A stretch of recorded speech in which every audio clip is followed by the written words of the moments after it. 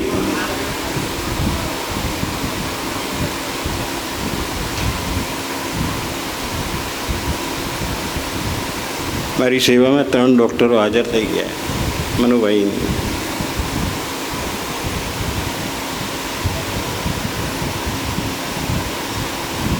એક સાહેબે એવું કીધું, આ સોળીનો ઘા સોયથી સરસ છે કે, પણ મેં કીધું હવે પેલો એ કંટાળ્યો છે, કાયમ આ ઘા સોયથી જ મારે પૂરા કરવાના, એક દાડ તો સૂળીએ ચડાવી દેવું પડશે. આ સૂળીએ ચડાવવાનું કામ એનું છે, કરશે જ્યારે કરવું હશે ત્યારે. પણ એને લાગ્યું કે આ તો મારું કામ કરે છે તો આને બચાવવું પડશે, મારા કામ માટે આટલા બધા લોકોને ઇંતજાર કરાવે છે, એને કરવું પડશે, માટે એને સાચવવું પડશે, માટે સોયનો ઘા.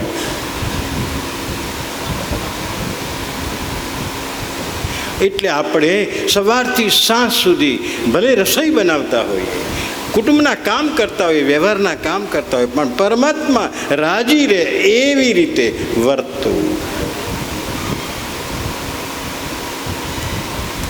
અકબરના દરબારના નવરત્નો હતા, ખબર હતી તમને બધાને. એમાં તાનસેન હતો. તાનસેનથી બહુ અભિભૂત અકબર રાજા. તાનસેન જોડે કંઈ ભજન ગવડાવે નહીં ત્યાં સુધી અકબર રાજાને દિવસનું ચેન ન પડે.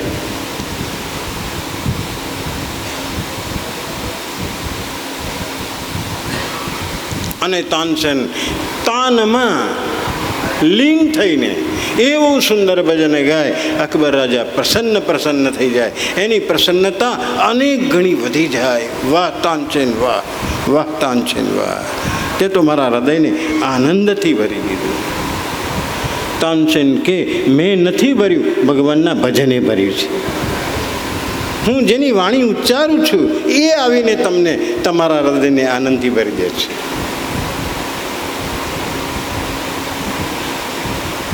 તમને કદાચ એવું કહેવાનું મન થાય, વિનોદભાઈ કથામાં બહુ મજા આવે છે તમારી કથામાં, આ મારી કથા નથી. હું જે બોલું છું એ વાણી પરમાત્માની છે, પરમાત્મા માટેની છે, માટે તમને મજા આવે છે. વિનોદભાઈની વાણીમાં કશું નથી, એક દિવસ બંધ થઈ જશે. આપણામાં એવી શું તાકાત છે? કાંઈ છે ને. એ તો પરમાત્માના ગુણગાન કરીએ ત્યારે પરમાત્મા પ્રસન્ન થાય છે. એ પ્રસન્નતાથી પ્રસન્નતાની લહેર આખા એ હોલમાં પ્રસરે છે અને બધા કહે છે બહુ મજા આવી. આ મજા પરમાત્માની વાણીની છે, પરમાત્માના શબ્દોની છે. અકબરે એકવાર શંકાથી પૂછ્યું ધીમે રહીને, તાનસેન તારા ભજનમાં આટલી બધી મજા આવે છે, તારા ગુરુ કોણ છે? તાનસેને કહ્યું મારા ગુરુ હરિદાસ છે. હું નાત જાતમાં વાત કરતો નથી, પણ એ આમ આપણા વ્યવહારની દ્રષ્ટિએ નીચ ખોટી ના થાય. મારા ગુરુ હરિદાસ છે. જો તારા ભજનમાં આટલી બધી મજા આવતી હોય તો તારા ગુરુ કેવી રીતે ભજન ગાતા હશે? મારે તારા ગુરુને મળવું છે, આવી એક સારો વિચાર. મારે તારા ગુરુ પાસે જવું છે ને ગુરુ પાસેથી ભજન સાંભળવું છે.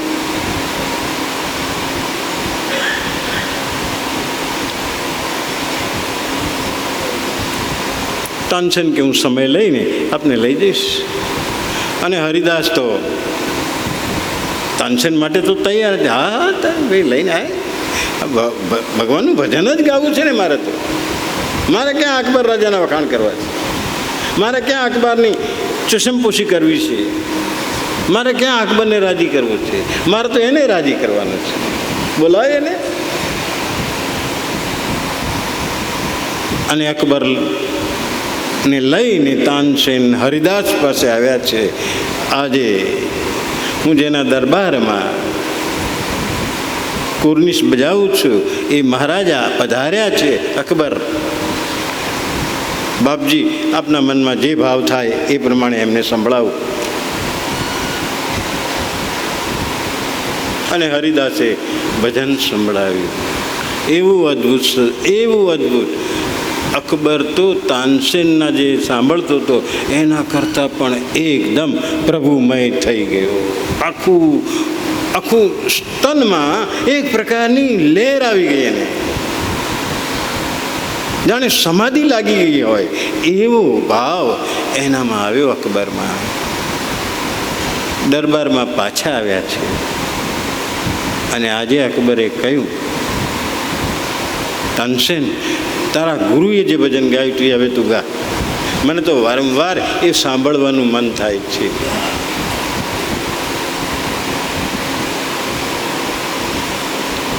તાનસેને એ ભજન ગાયું, પણ તાનસેનને છેલ્લે ભજન પૂરું થયા પછી અકબરે કીધું, તાનસેન, ખોટું ન લગાડતો, સાચું કહું છું. તને સારું ખોટું લાગે તો મને કંઈ ખબર નથી, પણ જેવી હરિદાસે ગાયું ને મજા આવી એવી તારા ભજનમાં મજા આવી નહીં. બાપજી મારા ગુરુ હતા એ તો, પણ તું એનો શિષ્ય છે, આટલો આખો દરબારનો ખ્યાતનામ ગાયક છે, ઘણા લોકોને તું રાજી કરે છે, અને આ હરિદાસનું એક ભજન મેં તને ગાવાનું કીધું, એ ભજનમાં કેમ શું એવા તારા સુર ફૂટ્યા કે મને થોડી ખામી લાગી?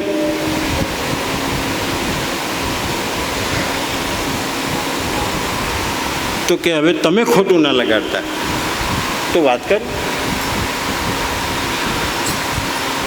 જો આ ઊંચાઈએ પહોંચેલા લોકો પણ કેટલી નમ્રભરી વાણીમાં પોતાના દોષને પણ પ્રગટ કરે છે. કેમ હરિદાસનું ભજન તમને ગમ્યું અને મારું એ જ ગાયેલું ભજન તમને થોડુંક ઊણું લાગ્યું? કારણ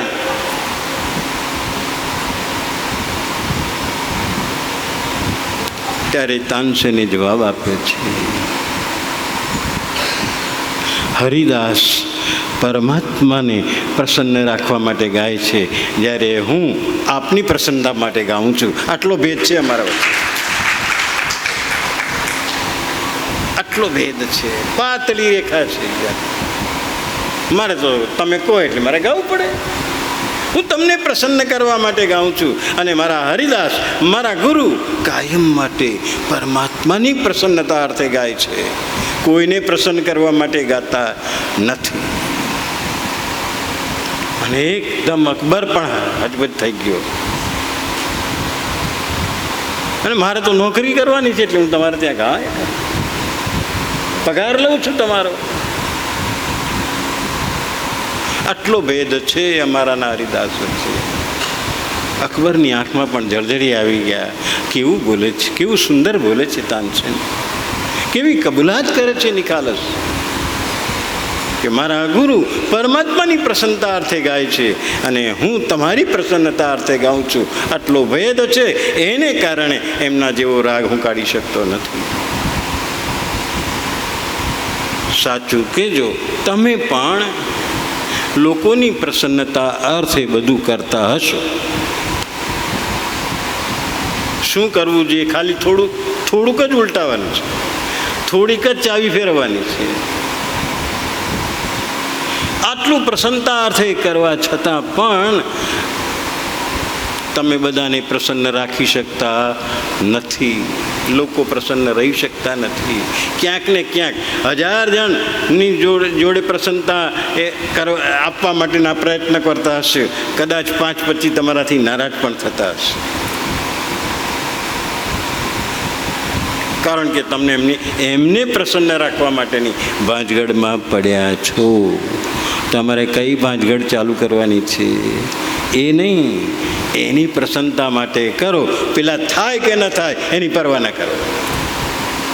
અને હું તો તમને તારણ આપું છું કે એની પ્રસન્નતા અર્થે બધું કરશો, સંબંધો સાચવવામાં બધું હચવાઈ જશે. પછી તમારો ક્યાંય વાંક નીકળશે નહીં, તમારો ક્યાંય વાંધો પડશે નહીં, તમને ક્યાંય ચિંતા રહેશે નહીં. શિબિરમાંથી ગયા પછી મોટામાં મોટો સંકલ્પ, હું કંઈ પણ કામ કરીશ, કંઈ પણ સેવા કરીશ, કંઈ પણ યોગદાન આપીશ, બધું પરમાત્માની પ્રસન્નતા અર્થે આપીશ.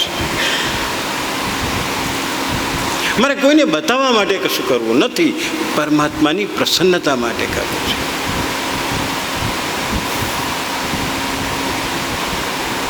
પરમાત્માની પ્રસન્નતામાં સર્વની પ્રસન્નતા આવી જાય છે.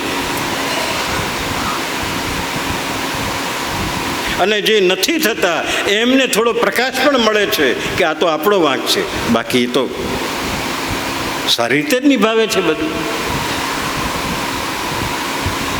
આમ જીવન પરમાત્માની પ્રસન્નતા અર્થે શરૂ કરો. મહેમાન આવવાના હોય, એમને શું ભાવે છે એનો વિચાર કરતા હો. એમને આ ભાવે છે, એમને આ ભાવે છે, એમને આ વાનગી ભાવે છે, પ્રયત્ન કરશો, કદાચ ગમે એટલું સારું કરશો તોય કંઈક ખામી રહી જશે. પણ એને બદલે નહીં, આજે હું પરમાત્માની પ્રસન્નતા અર્થે રસોઈ બનાવું છું, બધા પ્રસન્ન થઈ જશે.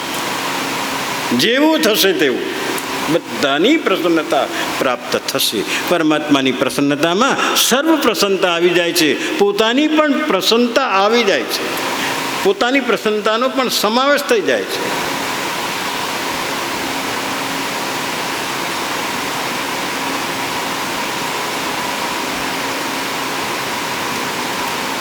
સર્વે ભવન્તુ સુખિનઃ, સર્વે સંતુ નિરામયા, સર્વે ભદ્રાણિ પશ્યન્તુ, મા કશ્ચિદ દુઃખમાપ્નુયાત. આ ઋષિએ જ્યારે ગાયું ત્યારે કહ્યું કે આમાં તમે તમારું સુખ તો માગ્યું નહીં, તો આમાં તમારા સુખની તો તમે માંગણી કરી જ નથી. તમે તો સર્વે ભવન્તુ સુખિના, તો કે સર્વેમાં હું ના આવી ગયો. ભાવના તો જો કેવી ઊંચી.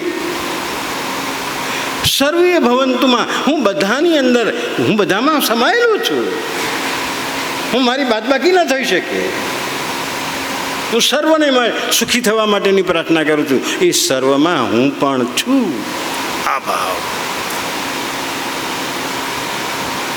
સર્વને સુખી કરવાની વાત, સર્વેશ્વરને સુખી કરવાની વાત છે. અને સર્વેશ્વર સુખી થાય તો કોણ બાકી રહે, બાકાત રહે? બધા સુખી થઈ જાય, પોતે પણ થઈ જાય. સ્વાભાવિક છે.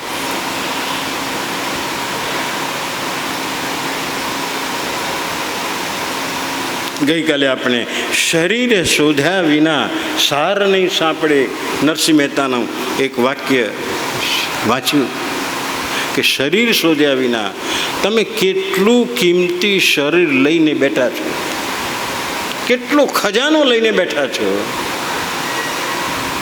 અને આટલો ખજાનો તમારી સામે ભગવાને ધરી દીધો, અને છતાં કોઈક વાર બોલાઈ જાય, ભગવાન મારી સામે જોતો નથી. શું વાત કરો છો? ભગવાને મારી સામે જોઈ નથી. આ બોલો તો આમ ધરતીમાં સમાઈ જવું જોઈએ, એટલું બધું કડવું વચન છે.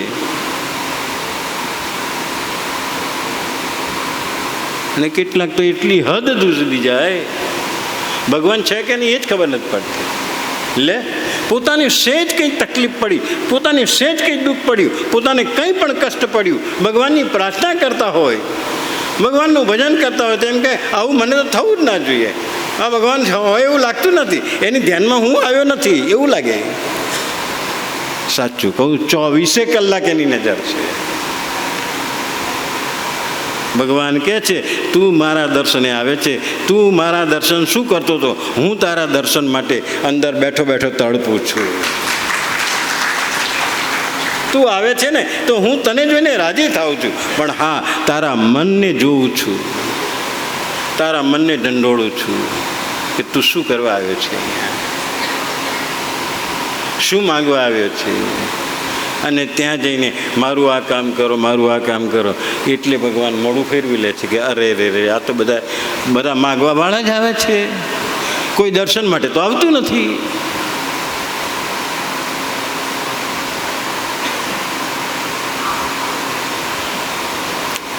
સુદામાને જ્યારે પરિસ્થિતિ અતિશય ખરાબ થઈ ગઈ, જે કૃષ્ણનો મિત્ર હતો, ત્યારે પત્નીએ કીધું કે જાઓ ને કૃષ્ણ પાસે. તમારા મેં તો સાંભળ્યું છે રાજા ધીરાજા, દ્વારકાના રાજા કૃષ્ણ એ તમારા મિત્ર છે, તો આ પરિસ્થિતિ આપણી ના હોય. અને સુદામા ગુસ્સે થઈ ગયો છે. તમે મને માગવા માટે કહો છો, માગવા માટે મિત્ર પાસે જાઓ. અને પત્ની ચૂપ થઈ ગઈ. પણ 2 દિવસ પત્નીએ વિચાર કરીને થોડીક શબ્દોની ગોઠવણી કરીને કીધું કે આપણે બધા ખર્યા પાન છીએ. ખર્યા પાન એટલે ક્યારે ખરી પડીએ નક્કી નહીં, પાકીને તૈયાર થઈ ગયેલા છે, હવે ક્યારે ખરી પડે નક્કી નહીં. તમને તમારા મિત્રને મળવાની ઈચ્છા નથી થતી? એક વાર તો મળી આવો. હું ક્યાં કહું છું માગવા માટે જાઓ. અને સુદામા તૈયાર થઈ ગયો. હા, એ વાત બરાબર. મળવા માટે રાજા તમારી પાસે ના આવે, તમારે જવું પડે. અને સુદામા તૈયાર થયા છે કે હા, આવું તું કહેતી હોય, આવું તું દાપણ ભર્યું કહેતી હોય તો હું જાઉં. મારે કંઈ માગવાનું તું વાત કર તો મને નથી ફાવતું. કૃષ્ણએ સુદામા જ્યારે ગયા ત્યાં તો તાંદુલની પોટલી લઈ ગયા હતા, બધાને ખબર છે. પણ કૃષ્ણએ એવી વ્યવસ્થા કરી હતી કે બહાર બધી લાઈનસર દાગીના ને હીરા ને માણેક ને ચોખા ને અનાજ ને બધું જ બહાર મૂકી રાખેલું કે જે કોઈ આવે ને દરવાજે એને કહે ભાઈ આમાં તારે જે જોઈએ લઈ જાય. એટલે જે આવે રાજી થઈ થઈને લઈને જતા રહેતા હતા. કારણ કે બધા કૃષ્ણના દર્શન માટે નહોતા આવતા, કંઈક સ્વાર્થે લેવા માટે આવતા હતા. એટલે બધા કેટલાય પાછા જતા હતા. આજે સુદામા આવ્યો છે, એને કીધું કે તારે જે જોઈએ લઈ લે, અહીંયાથી બહાર પડ્યું છે. હું એને મળવા જ આવ્યો છું.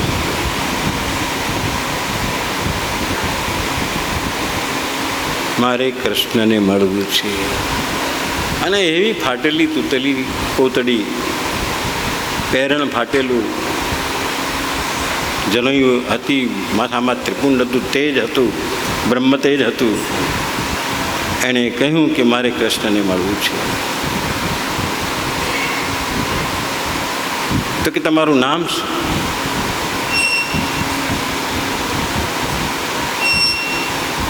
ત્યારે નામ વખતે આપણે પણ કંઈક નામ મોકલીએ ને, કોઈકને ચિઠ્ઠી મોકલીએ, ત્યારે તમે કોણ છો એ ખાસ બતાવો. સુદામાએ ખાસ કેવડાવ્યું. તમારો મિત્ર સુદામા આવ્યો છે એવું ન કીધું, પણ ખાલી એટલું કહો અંદર જઈને સુદામા આવ્યા છે બસ મળવા માટે. અને તમને મળવા સિવાય એમને બીજું કોઈ કામ લાગતું નથી, એટલે મળવા માટે આવે. અને મળવા માટે જેવું સુદામાનું નામ ત્યાં પડ્યું અને સિંહાસન ઉપર બેઠેલો એ દ્વારકાનો નાથ ઉતરી પડ્યો અને દોડ્યો છે દરવાજા સુધી.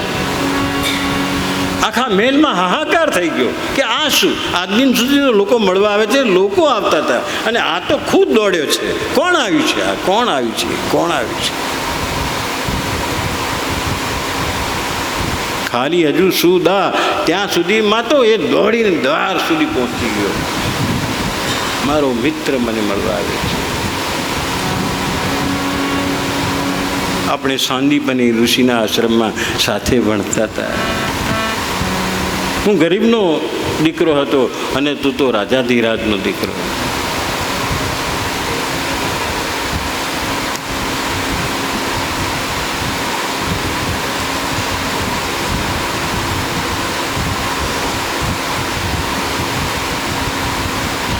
તને યાદ છે બધી વાતો? સરસ મજાની કૃષ્ણ સુદામાની વાતો આવી છે, બધી સરસ મજાની. એકાદ अरे द्वारपालो कन्हैया से कह दो,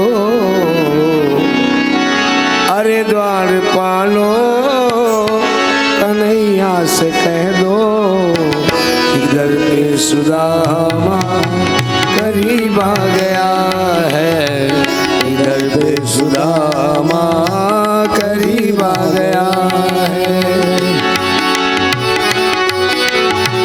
भटकते भटकते न जाने कहाँ से भटकते भटकते, न जाने कहाँ से तुम्हारे महल के करीब आ गया है, तुम्हारे महल के करीब आ गया है। न सर पे है पगड़ी ना तन पे है जामा, बता दो कन्हैया को नाम है सुदामा, बता दो कन्हैया को नाम है सुदामा। एक बार मोहन से जाकर के कह दो, मिलने सखा बद नसीब आ गया है, मिलने सखा बद नसीब आ गया है। अरे द्वार पालो कन्हैया से कह दो, इधर पे सुदामा गरीब आ गया है, इधर पे सुदामा गरीब आ गया है।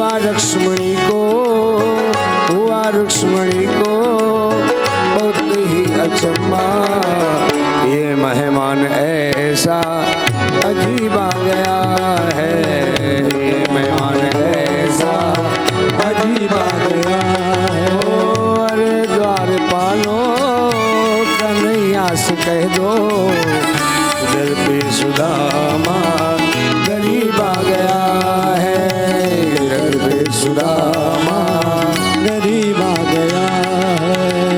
बराबर में अपने सुदामा बैठाए, चरण आंसुओं से श्याम ने धुलाए, चरण आंसुओं से श्याम ने धुलाए। ओ बराबर से मोहन बराबर से अपने सुदामा बिठाए, चरण आंसुओं से श्याम ने धुलाए, चरण आंसुओं से श्याम ने धुलाए। अरे ना घबराओ प्यारे,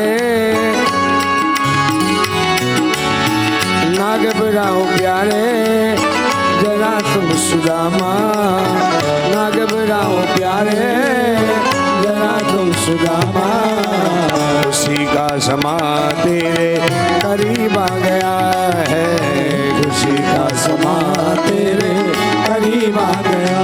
ओ अरे द्वार पालो कन्हैया से कह दो, अरे द्वार पालो कन्हैया से कह दो, इधर पे सुदामा करीब आ गया है, इधर पे सुदामा करीब आ गया है, इधर पे सुदामा करीब आ गया है।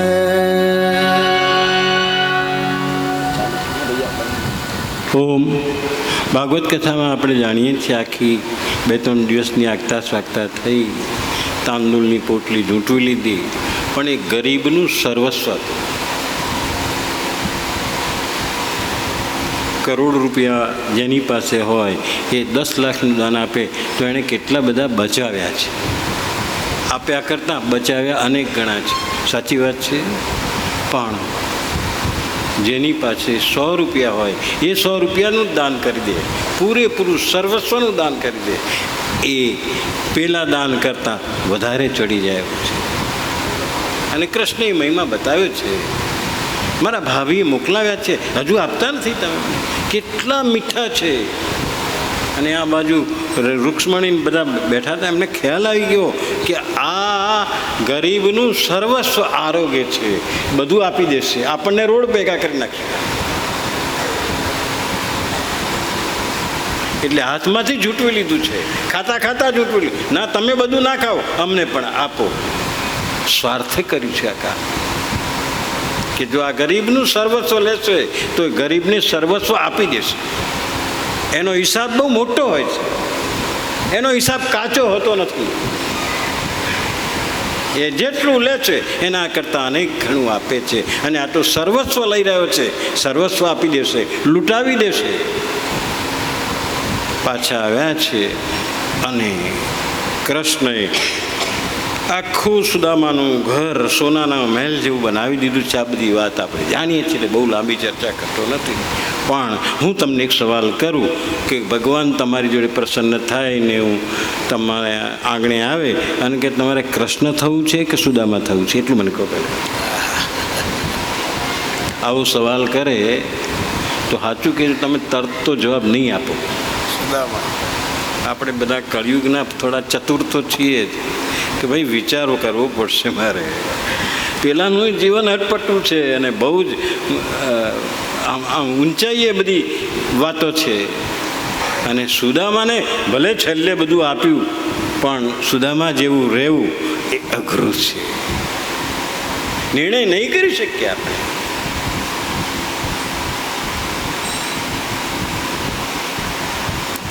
આપણું અંદરનું જરા થોડું ખોખલું છે.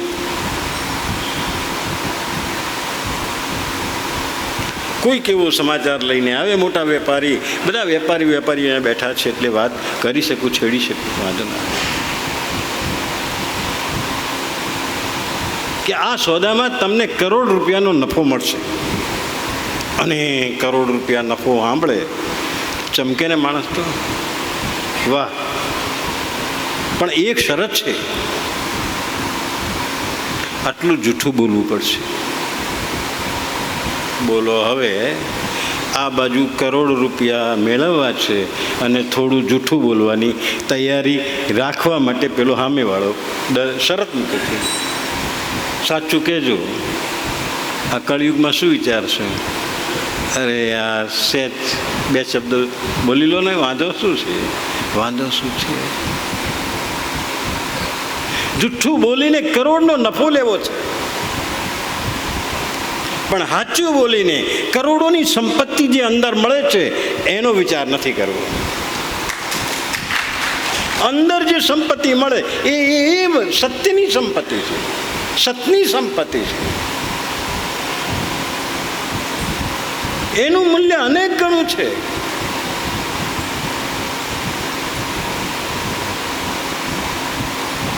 શાંતિ અને આનંદનું મૂલ્ય હું 2 દિવસથી કહેતો આવ્યો છું, એ આ છે કે સામે કદાચ ગુમાવી દેવા પડે તો ગુમાવો, પણ શાંતિ જોખમાય નહીં એવા પ્રયત્નોમાં લાગેલા રહો. એ હું છોડવા માટે તૈયાર રહું.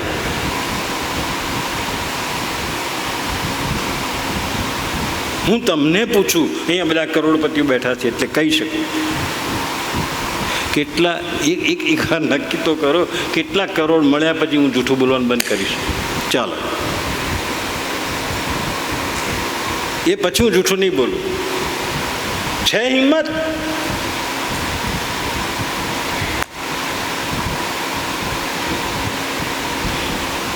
આપણે બધા અંદરથી થોડા કહેવામાં વાંધો નથી, જે સત્ય હકીકત છે આ છે, ખોખલા છે.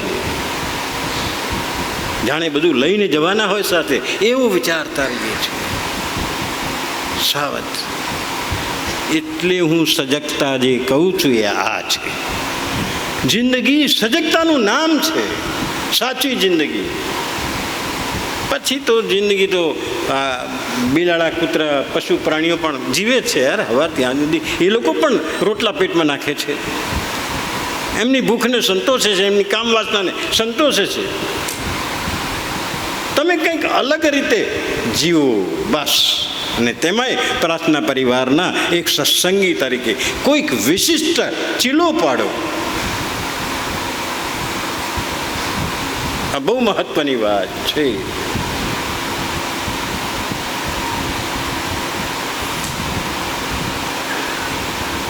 પંચમહાભૂતનું શરીર આપેલું છે, આપણે શરીરમાં પ્રવેશ કરીએ છીએ.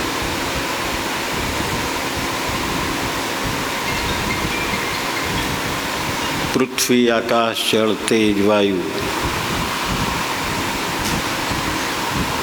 5 મહાભૂત છે. એ 5 મહાભૂતમાં પૃથ્વીથી આપણા હાડકા, સ્નાયુઓને એ બધું બનેલું છે. ખોપરી અને બધા અવયવો આ બધા પૃથ્વી તત્વ છે. અંદર રક્ત છે, વીર્ય છે, મૂત્ર છે, જેને લીધે બધું પ્રવાહી બધું ચાલી રહ્યું છે. આ બધું જળ તત્વ છે, એ પણ આપણી અંદર છે.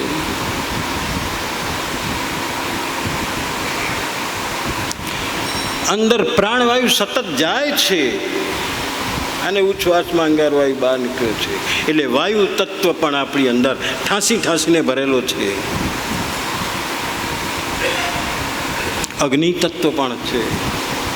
આટલા બધા બેઠા છે. ફલાણાને તાવ આવે એવું કીધું, એનો અર્થ આપણે સહેજ જાણી ગયા કે એનું ટેમ્પરેચર 98.5થી વધી ગયું છે. સાચી વાત?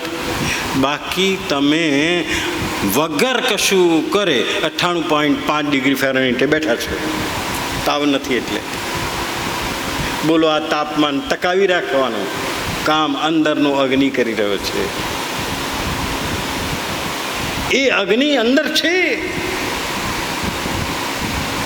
આ તાપ છે, આ અગ્નિ છે. એ તત્વ પણ આપણી અંદર બેઠેલું છે.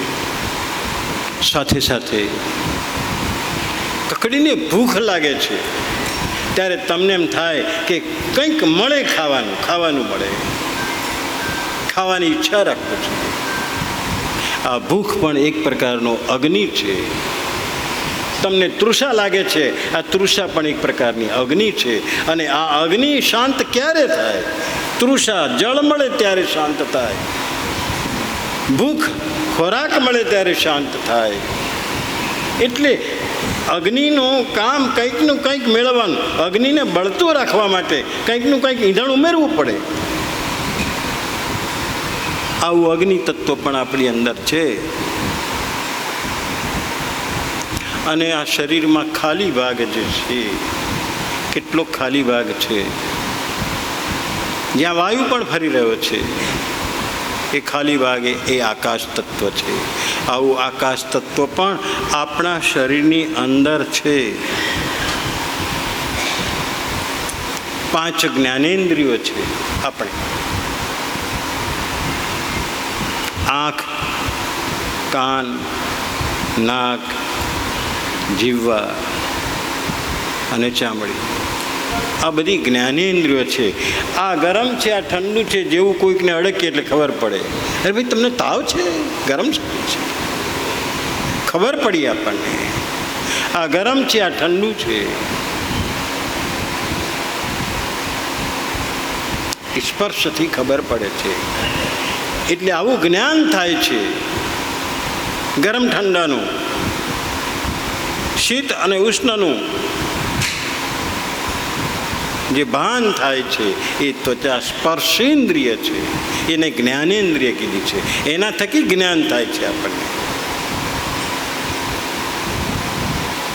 આંખથી બધું જોઈ શકીએ છીએ, બધા દ્રશ્યોને નિહાળી શકીએ છીએ, અને દ્રશ્યો આપણી અંદર અને આ છે એવું આપણે તરત નક્કી કરીએ છીએ.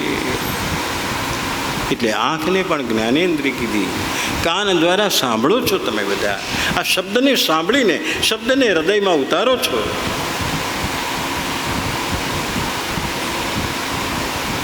સારું સંગીત પણ સાંભળો છો, ભજન પણ સાંભળો છો, સ્તુતિ પણ સાંભળો છો. એ સાંભળીને હૃદયમાં ઉતારો છો. એ શ્રવણેન્દ્રિય છે.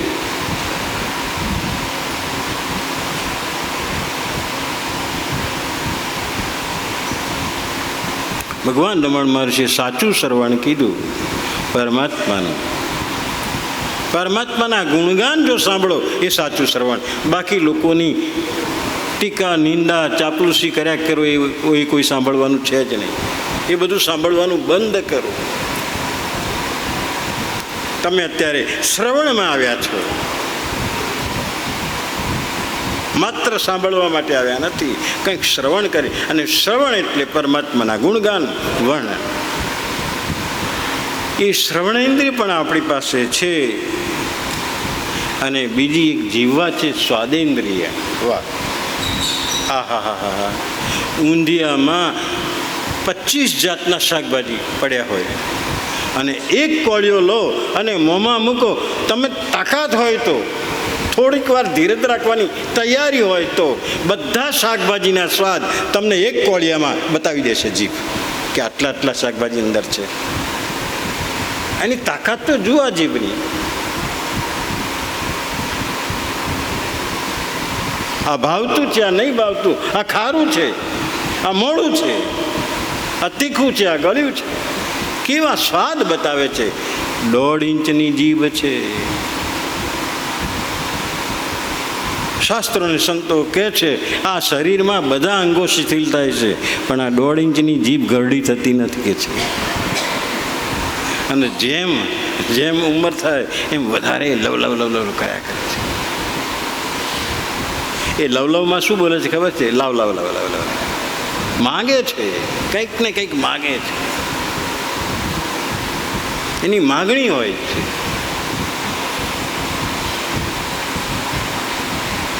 આ 1.5 ઇંચની જીભે તો હદ વાળી નાખી. ભલભલાને પોતાના કર્યા અને ભલભલાને છૂટા પાડી દીધા. ભલભલા વચ્ચે મેળ કરાવ્યો અને ભલભલાને છૂટા પાડી દીધા. એવી આ 1.5 ઇંચની જીભનો તાકાત છે.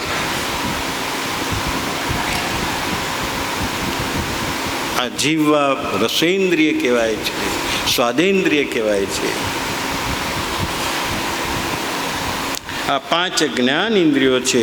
આંખ વડે આપણે બધું જોઈએ છીએ, કાન વડે સાંભળીએ છીએ, નાક વડે ગંધને પારખીએ છીએ, બધી જ સુવાસને પણ જાણીએ છીએ આપણે એ નાક વડે.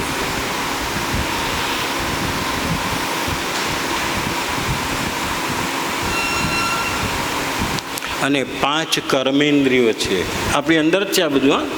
એટલા માટે આ બધું વર્ણન કરું છું. શરીરે શોધ્યા વિના સાર નહીં સાંપડે.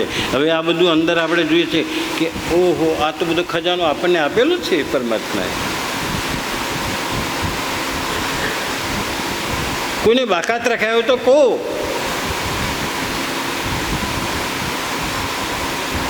કોઈને જુદી જીભ આપી હોય તો કહો. આંખ વડે દ્રશ્યો જુઓ છો, બધાને એક સરખું આપેલું છે. કાન વડે સાંભળો છો, બધું બધાને આપ્યું છે.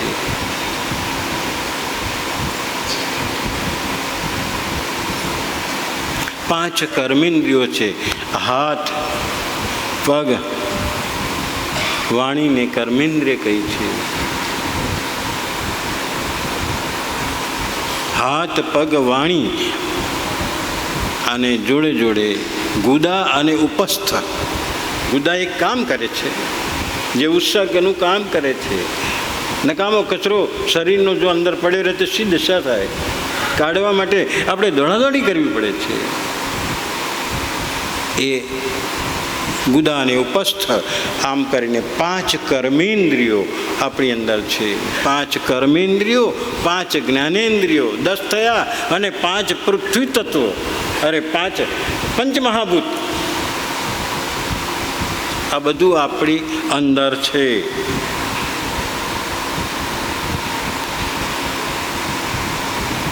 બીજી સુંદર વાત કહું.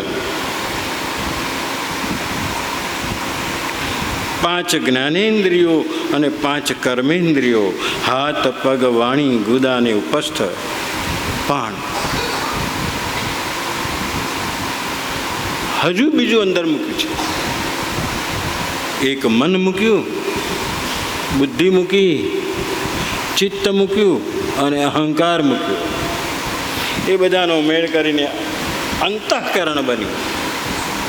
અંતઃકરણમાં જેવી વૃત્તિ ઊભી થાય એ પ્રમાણેનું કંઈક કનેક્શન મળે. ત્યાં સંકલ્પ વિકલ્પ થાય અંતઃકરણમાં એટલે મન બને.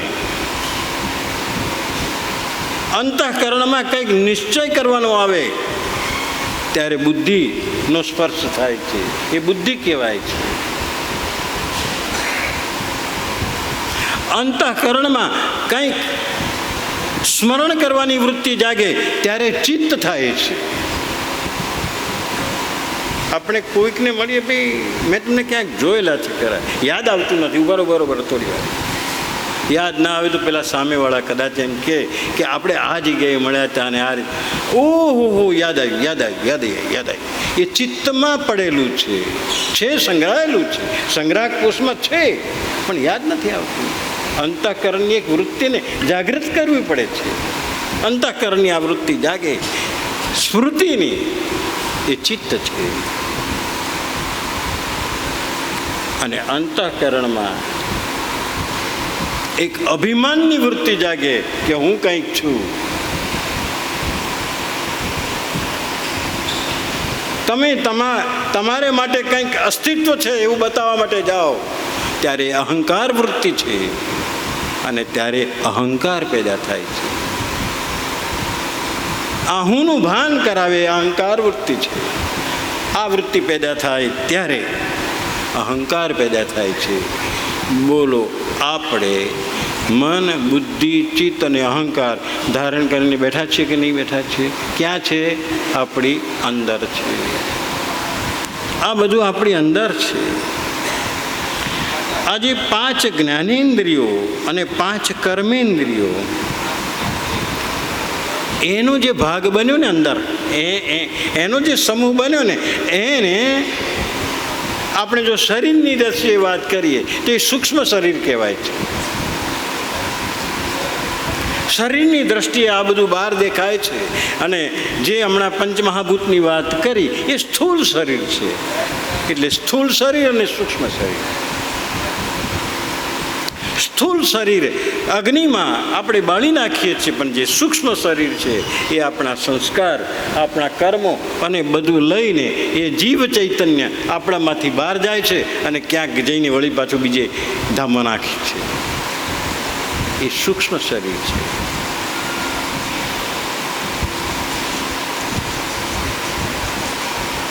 અને આપણે ટકી રહ્યા છીએ.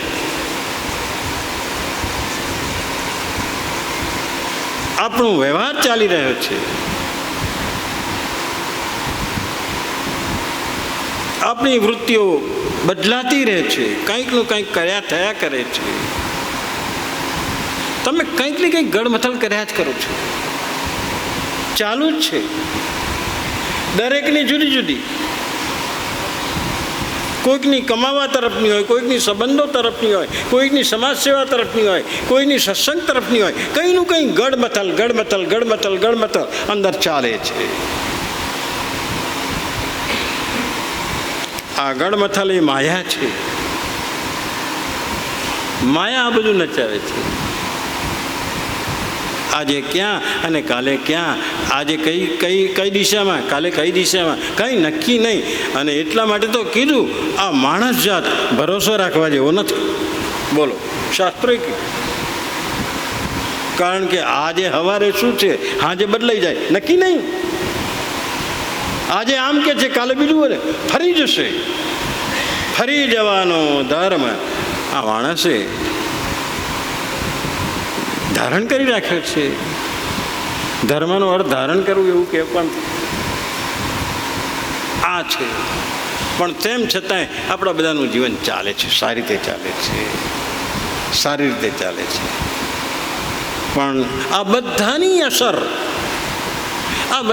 અસર જો કોઈ મોટામાં મોટા પ્રમાણભૂત રૂપે જો કોઈ થતી હોય તો એ છે પ્રસન્નતા અને આનંદ.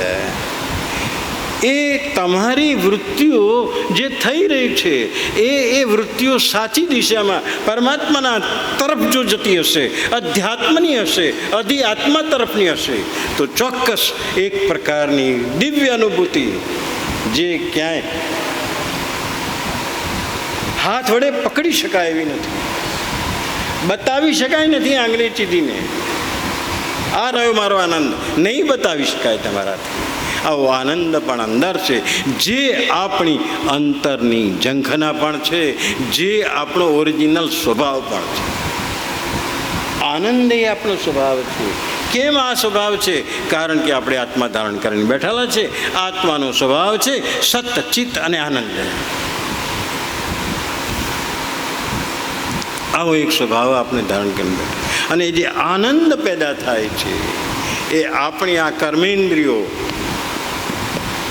જ્ઞાનેન્દ્રિયો, એ બધી અંદર ઉઠતી વૃત્તિઓ, એ વૃત્તિઓની જે ભાંજગઢ, આવર્જવન એમાંથી આપણે આનંદ પેદા કરીએ છીએ કે શોકની ગર્તામાં ધકેલાઈ જઈએ છીએ. કંઈ નક્કી નથી. અને એના માટે જરૂરી છે જ્ઞાન.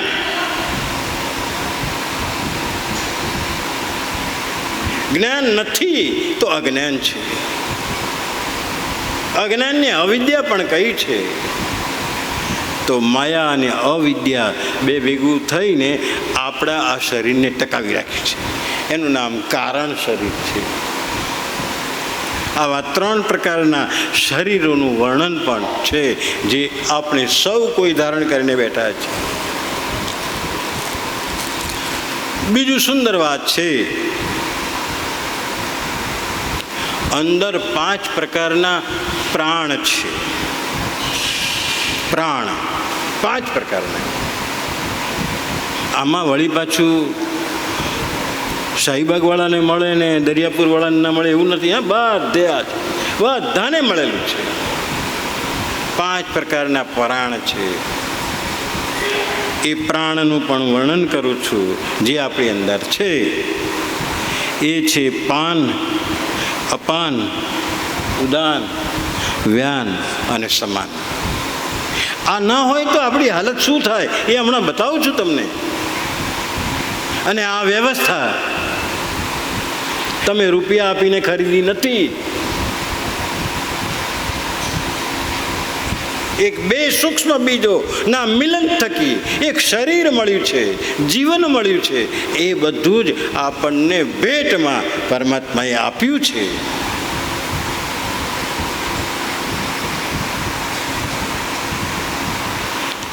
પ્રાણ, પાન જે કહે છે,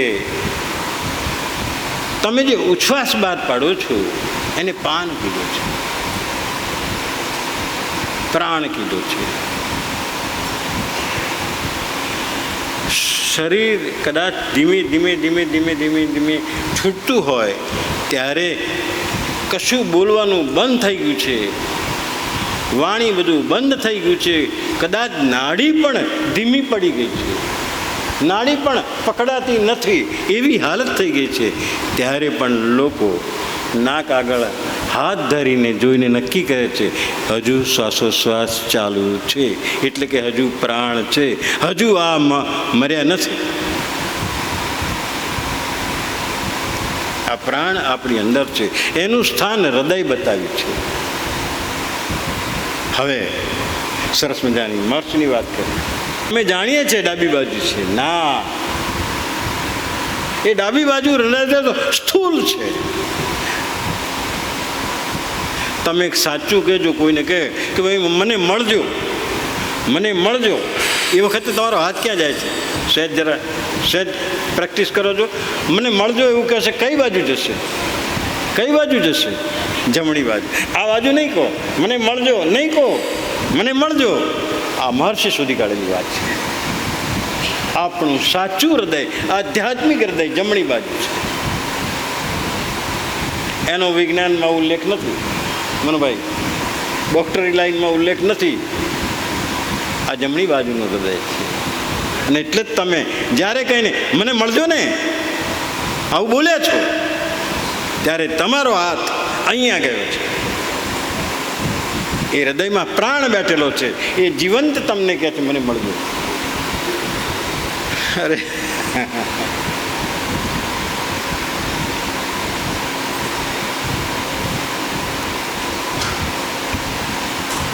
એનું સ્થાન હૃદય છે. અપાન વાયુનું સ્થાન ગુદાદ્વારમાં છે, જે ખરાબ પદાર્થ બહાર નાખે. ગટર છે અને આની જરૂર છે ને. આવડા મોટા સુંદર કરોડોના બંગલા બનાવો, પણ જાજરૂ ન બનાવે એવું બનાવો છો કે ના ના ભાઈ આવું તો બધું અમારે નહીં રહે, નહીં ચાલે. ના રે, પહેલું એ, અને તે પાછા હવે તો લેટેસ્ટ થવા મળ્યા. એક ભાઈએ કીધું મેં તો 10 લાખનું બનાવ્યું છે. શું? જાજરૂ. કે શું થયું? કે અંદર સોનાના નળ નાખ્યા છે. કે એટલે ભાવ વધી ગયો. અરે તું 10 લાખના બનાવે કે 15 લાખના બનાવે, છેવટે તો કામ શું છે ભાઈ? ઠીક છે, બનાવે છે, સારી વાત છે. પૈસો છે તો દેખાડવો તો પડે જ, બતાવવું તો પડે જ.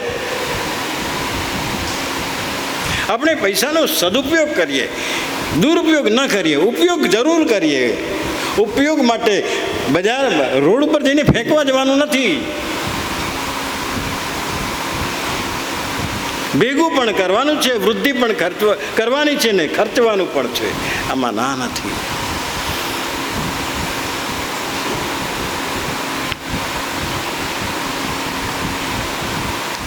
આવું ગુદાદ્વાર એને અપાન વાયુ, ત્યાં અપાન વાયુનું સ્થાન બતાવેલું છે. એક વાયુ પાન, બીજો અપાન, ત્રીજું ઉદાન છે. ઉદાન વાયુનું કંઠમાં સ્થાન છે. આ તમે જે અંદર બધું નાખો છો ને,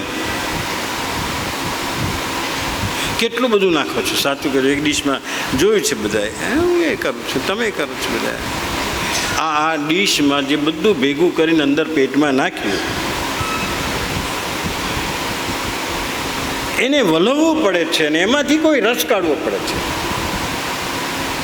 બેનો પેલું છાશ વલવવા માટે બોસ નાખે, બોસ પડે ને.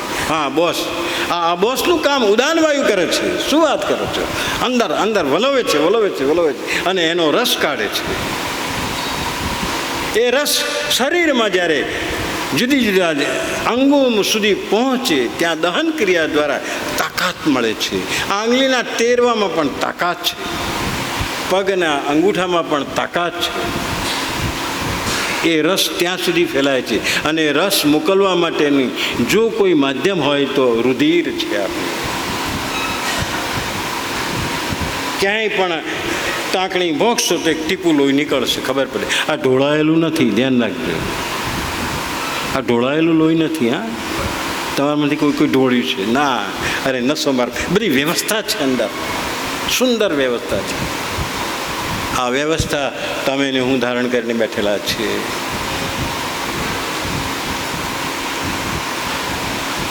ત્યારબાદ વ્યાન વાયુની ચર્ચા છે, જે આખા શરીરમાં છે. જો આ વ્યાન વાયુ ન ફરતો હોત ને તો બહાર વાવાઝોડું આવત ને ત્યારે આપણે ચપટા થઈ જાત, દબાઈ જાત. પણ આપણે દબાતા નથી, કારણ કે અંદરનો વાયુ ધક્કો મારે છે અને બહારના વાયુના ધક્કાથી આપણે ટકી રહ્યા છીએ. કોઈ દિવસ કોઈ દબાઈ ગયું એવું સાંભળ્યું ખરું કે આટલું શરીર થઈ ગયું?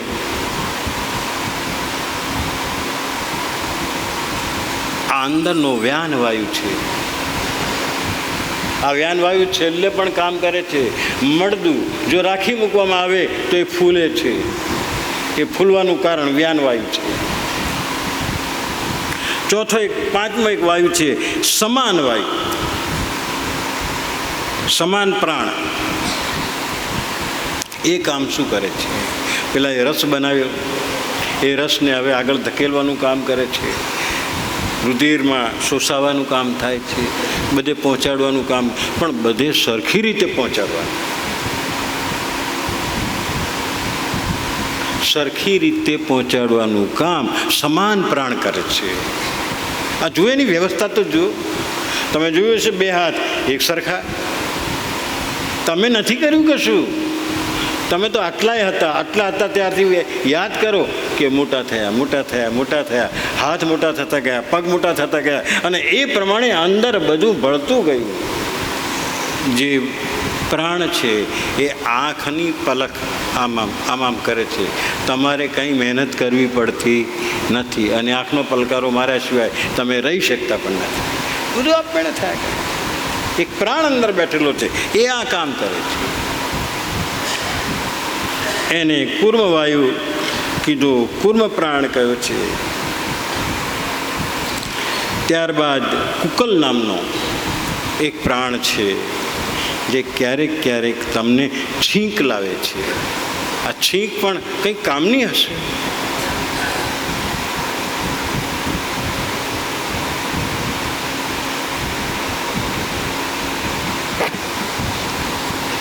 આજે મને થોડુંક લોહી નીકળતું હતું, નાકમાં પણ મને ખૂંચવા માંડ્યું. મેં કીધું ભાઈ નાકમાં શું થયું? પછી મેં આમ કર્યું, છીંક્યું, ત્યારે લોહીનો ગઠ્ઠો નીકળ્યો અંદરથી. ત્યારે મને થયું કે આ હા ક્યાંક જાય છે ને ક્યાંક વળી પાછું મોકલી આપે છે. નીકળી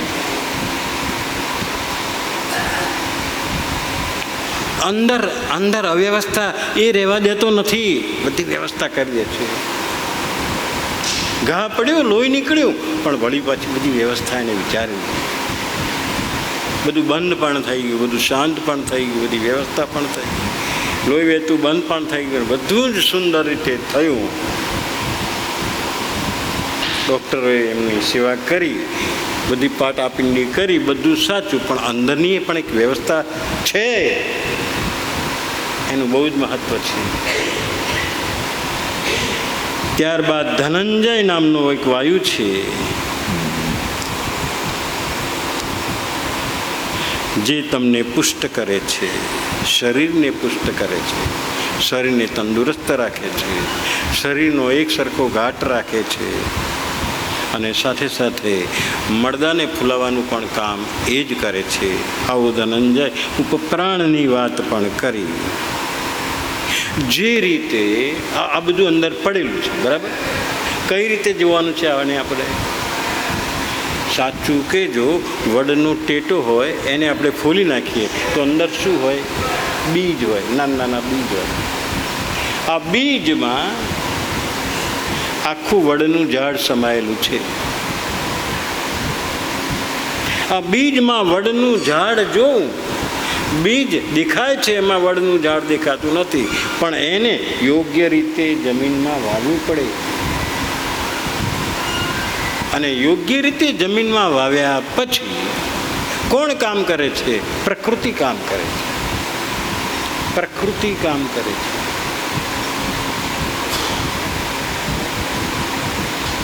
અને આ બધાનું તમને જ્ઞાન રહેવું, જ્ઞાન થવું, આ બધાનું ભાન થવું અથવા આ બધું જાણવું, એને જ્ઞાન કહ્યું છે. જાણવું જોઈએ કે ના જાણવું જોઈએ? સમજાય છે કે નહીં સમજાય? આ કોઈના પૈસા ખર્ચીને આપેલી આ વ્યવસ્થા નથી. આપમેળે આપણને પ્રાપ્ત થયેલી એ પરમાત્માની બક્ષિસ છે.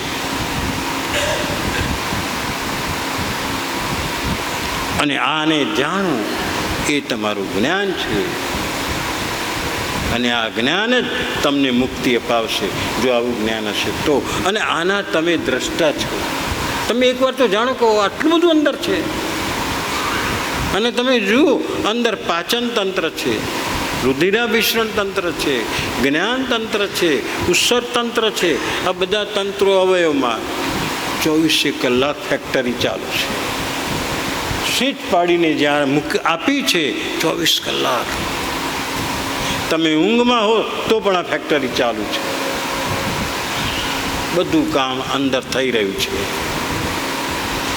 ખૂટ પડે ત્યાં આજકાલ ભલે દવાઓનો ઉપયોગ થાય છે, સાચી વાત છે, ને કરવું પડશે, પણ આપણા સંતો અને જ્ઞાનીઓએ તો એની પણ વ્યવસ્થા શોધી કાઢી છે. અને અંદર એક બીજી વ્યવસ્થા છે. અંદર એવા ચક્રો ગોઠવેલા છે 7 પ્રકારના. અને એ ચક્રો દરેકને જુદા જુદા, જેમ પ્રધાનોને ડિપાર્ટમેન્ટ સોંપી દેવામાં આવે ને એમ એ ચક્રોને પણ ડિપાર્ટમેન્ટ સોંપી દીધા છે કે તમારે આ અવયવોનું ધ્યાન રાખવાનું છે, તમારે આ અવયવોનું ધ્યાન રાખવાનું છે, તમારે આ અવયવ. ભલે મેડિકલ સાયન્સ એને માને કે ના માને એની સાથે નિસ્બત નથી આપતી, પણ આપણા આટલા અધ્યાત્મશાસ્ત્રમાં આ વાત આવેલી છે. 7 ચક્રો છે. એ 7 ચક્રો ક્યાં ક્યાં છે તમને બધાને કદાચ યાદ હશે જ. બધા યોગમાં પણ જઈ રહ્યા છો અને ઘણું બધું યોગનું જ્ઞાન પણ ધરાવો છો.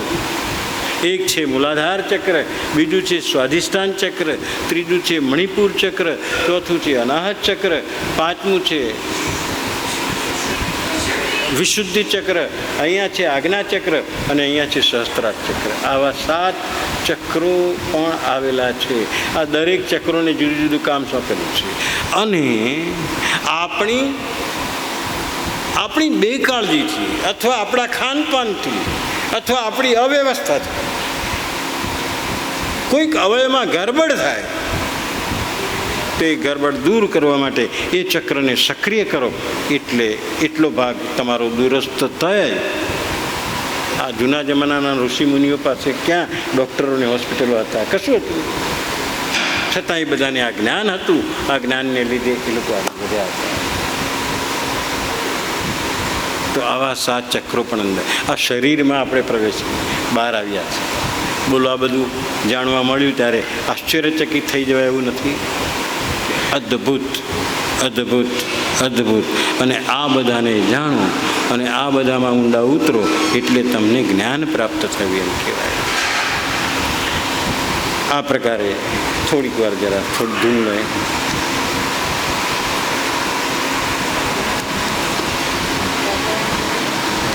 રાજા રામ રામ રામ, સીતા રામ રામ રામ. રાજા રામ રામ રામ, સીતા રામ રામ રામ. રાજા રામ રામ રામ, સીતા રામ રામ રામ. રાજા રામ રામ રામ, સીતા રામ રામ રામ. રાજા રામ રામ રામ, સીતા રામ રામ રામ.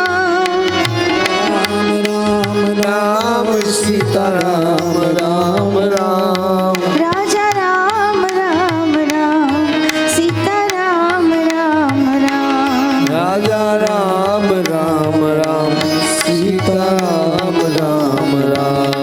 રાજા રામ રામ રામ, સીતા રામ રામ રામ. રાજા રામ રામ રામ, સીતા રામ રામ રામ.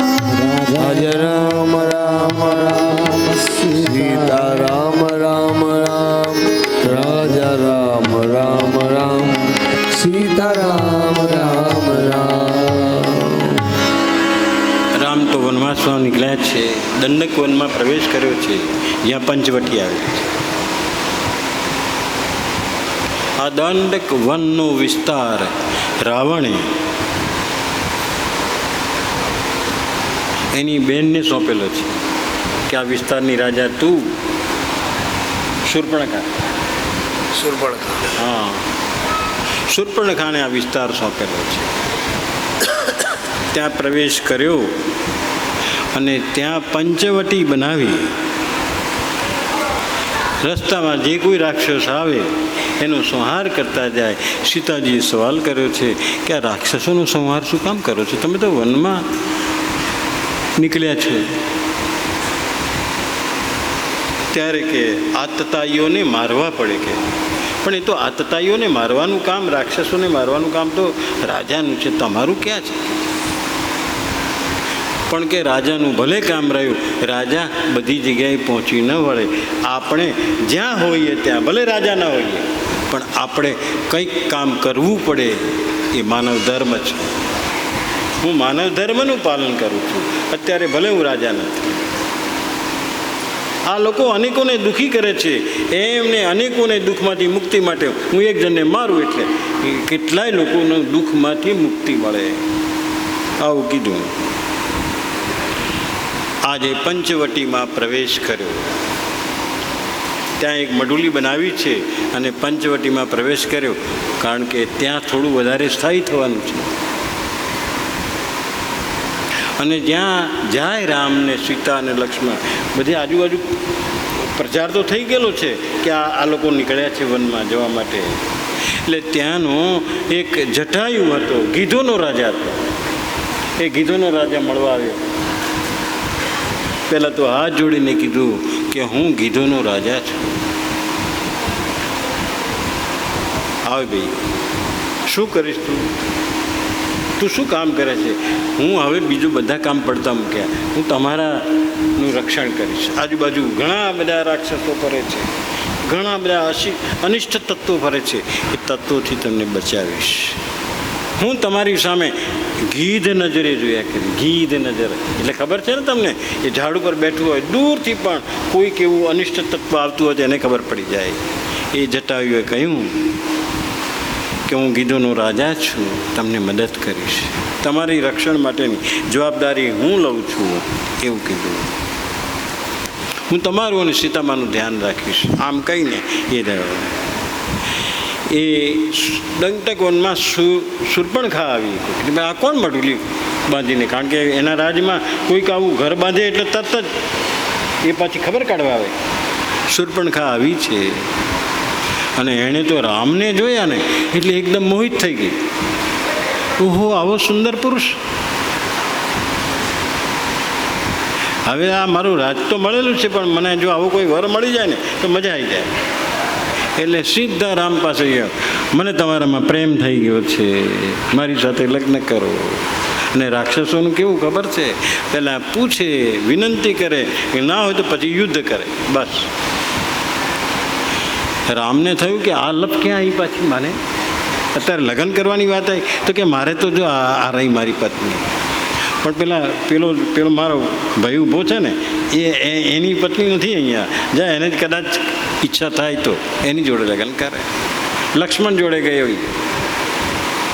કે તમારા ભાઈએ, તમારે તો એની પત્ની છે, તમે તો કોઈ છે નહીં, મારી સાથે લગ્ન કરો. લક્ષ્મણ સમજી ગયો કે રામે ઈશારો કરે છે મારા તરફ, અને ના પાડી, જોજે અહીંયા આવો વાત વિચાર કરીશ જ નહીં. અને એમ કહીને જેવી ધમકી આપીને એટલે શૂર્પણખા તો એનું અસલ સ્વરૂપ આવી ગયું. બે જણા લડવા મળ્યા, એના નાક અને કાન કાપ્યા. એ નાક કાન કાપ્યા એની સાથે જ એ રાવણ સાથે ગયું. એના ભાઈને, પહેલાં તો એના ભાઈ ખર નામનો એનો ભાઈ હતો, એ ખરને મળ્યા છે. અરે જો મારી હાલત કરી પેલા લક્ષ્મણે, પેલા વનવાસીએ. આમ તો લક્ષ્મણ એવું નામ ખબર નથી, પેલા વનવાસી આવ્યા તે એમણે મારી આ હાલત કરી નાખી. તો કે હું એને જરા નાશ કરી નાખી. ખર પણ લડવા ગયો, ખરનો પણ નાશ થયો છે. આ બાજુ શૂર્પણખા સીધી રાવણ પાસે. આ બધા છે ને ઉડીને જાય, હા, કોઈને ચાલીને જવાનું ના થાય, રથની જરૂર ના પડે, એટલી તાકાતવાળા બધા. સીધા રાવણના દરબારમાં ગયા અને રાવણના દરબારમાં શૂર્પણખા કે તારી આ હાલત કોણે કરી? અરે કે મારા પંચવટીમાં બે છોકરાઓ આવ્યા છે અને એક સુંદર સ્ત્રી આવી છે. સાચું કહું રાવણ, આ મારી દશા કરી છે, પણ તું હવે મારું વેર લે. અને એક સરસ મજાની વાત કહું કે એની પાસે જે સ્ત્રી છે ને, એ આખી સૃષ્ટિમાં આવી કોઈ સ્ત્રી નથી. એટલે રાવણને વળી પાછી થોડીક લાલચ બગડી. એમ કે વનવાસીઓ છે ને આવી સુંદર સ્ત્રી લઈને ફર્યા કરે, તો કે હું પહોંચી જઈશ અને મારી બેનનું વેર પણ લઈ લઈશ, બેવું કામ થઈ જશે. આવી વાત થઈ શૂર્પણખા. અને શૂર્પણખાએ થસીને કહ્યું, જોજે હા, તું પછી એમ આ વાતો કરીને ના રહીશ, આવી સુંદર સ્ત્રી તો તારા મહેલમાં જ શોભે, આવી થોડી જંગલમાં શોભે. અને રાવણ તૈયાર થયો છે. અને રાવણ તૈયાર થયો એની સાથે જ વિચાર કર્યો કે મારે ત્યાં જવું કેવી રીતે અને કોની મદદ લેવી. એ જંગલમાં તાટકાનો છોકરો મારીચી હતો. તાટકાનો વધ જે કર્યો હતો ને, એ મારીચી નામનો એક એનો છોકરો ત્યાં રહેતો હતો. અને મારીચીને આ બધા તપો એવા કર્યા ને તેમને વરદાન એવા મળ્યા, જે વેશ ધારણ કરવો હોય ધારણ કરી શકે, જે વેશ બદલવો હોય એ બદલી શકે. એટલે રાવણને થયું કે હું એની પાસે જાઉં અને એની મદદ માગું તો કદાચ આ સીતાને હું લઈ જઈ શકું. એટલે એણે પ્રયત્ન કર્યો કે તો હું જાઉં. મારીચીને મળ્યો, મારીચીને કીધું કે મારે પેલી આ પંચવટી મઢુલીમાં જે 3 જણા છે ને એમાંથી જે પેલી સ્ત્રી છે ને એ સ્ત્રીને ઉઠાવી છે, તું મદદ કરજે. કે હું મદદ શું કરું, આ તો બહુ મજબૂત લોકો છે, કેટલાયને વધ કરતાં આવ્યા છે, હું કેવી રીતે કરી શકું. ત્યારે કે હું કહું એ પ્રમાણે કરવાનું, તારામાં વેશ બદલવાની તો તાકાત છે, તારે જે બનવું હોય તું બની શકે છે, તું એક સોનાનું મૃગ બની જા અને સોનાનું મૃગ થઈને તું જજે, સોનાનું હરણ થઈને જજે. એટલે પેલી સ્ત્રી લલચાશે અને આ સોનું જોઈને સ્ત્રીઓ લલચાય એ વાત રામાયણમાં આવી છે. સોનાનું મૃગ જોઈને એટલું રૂપાળું એટલું સુંદર લાગ્યું. અને મારીજીને કીધું એકદમ નજીક નહીં જવાનું, નહીં તો પકડી લેશે તને, તારે દૂર રહેવાનું ને કદાચ તને લેવા આવે, તને પકડવા આવે તો તારે વાઘાને આગળ જતા રહેવાનું. એ મારે પુરુષને છૂટો પાડવો છે. આ બાજુ સીતાજીએ હટ પકડી છે, પેલું મૃગ મારે જોઈએ છે, રામને આજ્ઞા કરી છે. રામજી કેટલું સુંદર મૃગ છે, આ તો આપણા ત્યાં મઢોલીમાં હોય ને તો મારા દિવસો અહીંયા એકાંતના દિવસો પૂરા થઈ જશે, મજા આવશે, આનંદ આવશે. આનંદમાં ને આનંદમાં દિવસો વીતશે. આજ દિન સુધી બહુ શુષ્કતાથી થોડા દિવસો ગયા છે, હવે આનંદમાં જશે. એટલે બહુ જ સીતાએ આગ્રહ કર્યો અને આગ્રહ કરે સીતા, ના થાય તો પતિને ચઢાવે, તમારી આટલી તાકાત નથી, રવા દો નહીં જવું. એટલે એવું નથી કહેતો, પણ તારે હવે આવું અહીંયા વનમાં આવ્યા પછી આવી બધી લાલચ કેમ રાખે છે? ના, પણ મને ગમી ગયું છે. સ્ત્રીએ પુરુષને વશ કરેલો છે. એટલે રામે કીધું કે હું જાઉં છું, પણ પછી લક્ષ્મણને કીધું કે લક્ષ્મણ, આ સીતા તો જો કે પેલો મૃગની લાવવાની વાત કરે છે, પણ હું અહીંયાથી બહાર જાઉં છું, તારે આ સીતાનું ધ્યાન રાખવું પડશે. કે હું રાખીશ, તમે ચિંતા ના કરો. અને આ બાજુ મારીજીને બધું સમજાવી રાખેલું મૃગને, આમ દૂર. રામ જેમ આગળ જાય એમ પેલો આગળ જતો જાય. અને બહુ દૂર સુધી ગયા પછી શું કરવાનું એ પણ કહી રાખ્યું તું રાવણે કે હું ત્યાં જઈશ કરો, પણ તારે આવું કરવાનું છે, તારે બૂમાબૂમ કરવાની છે. કઈ બૂમાબૂમ કરવાની છે? લક્ષ્મણ એવી બૂમ મારવાની છે. આ બધું ગુખાઈ રાખેલું એને. તો કે સારું, પછી શું થશે? પછી કે લક્ષ્મણ એ ઝૂંપડીમાંથી બહાર આવશે અને પેલી સીતા એકલી પડશે. અને આવી બૂમ મારી ત્યારે લક્ષ્મણને સીતાએ લક્ષ્મણને કીધું કે તમારા નામની બૂમ પડે છે, તમારા ભાઈના નામની બૂમ પડે છે, તમે જાઓ તો ખરા, મુશ્કેલીમાં લાગે છે કે તમને એકલા મૂકીને હું જાઉં. મને તો સાચવવાનું હોય, મારે તો બે બાજુ મુશ્કેલી, એક બાજુ તમારી આજ્ઞા અને એક બાજુ મને રામે આજ્ઞા કરેલી છે કે સીતામાનું ધ્યાન રાખો. હું શું કરું? અને ન જવાનું કીધું ને કે હું નહીં જાઉં, ભલે ને આવું બધું. અહીંયા તો બધી રાક્ષસો ફરા કરે છે, ગમે તેવા વિશે ગમે તે રીતે છેતરવા આવતા હોય. મારે જવું નથી.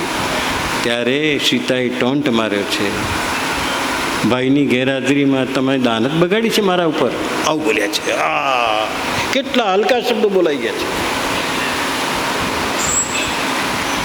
અત્યારે બૂમ મારી રહ્યા છે, એ વિકટમાં છે, મુશ્કેલ પરિસ્થિતિમાં છે, તમે આવું બોલો છો. લક્ષ્મણ ભારે બહાર નીકળ્યા છે.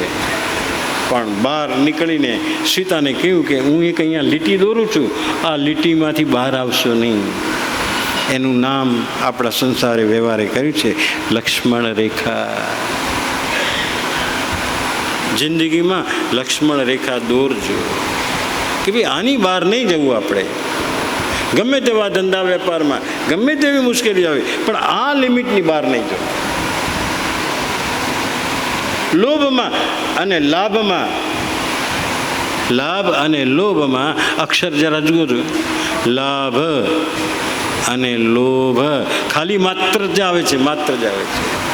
લાભમાંથી લોભમાં ક્યારે પડી જઈએ અને પરિણામે આપણે લક્ષ્મણ રેખાઓ ઓળંગીએ છીએ, તકલીફ થાય છે. તમે આ રેખા ના ઓળંગતા તો હું જાઉં કે હા વચન આપું નહીં ઓળંગી ગયા. અને આ બાજુ જ્યારે દૂર દૂર દૂર દૂર દૂર સુધી ગયો લક્ષ્મણ, એટલે ખ્યાલ આવી ગયો કે આ બે જણા ભાઈઓ બહાર જતા રહ્યા છે, એટલે રાવણ પ્રવેશ કર્યો છે. અને રાવણે પ્રવેશ કરીને સીતામાને ભિક્ષાન દેહી એવું કીધું છે. અને બહાર ઊભા રહ્યા છે પેલી રેખાની બહાર કે મને ભિક્ષા આપો. તો કે એમ ભિક્ષા ના આપો, આવો ને અંદર.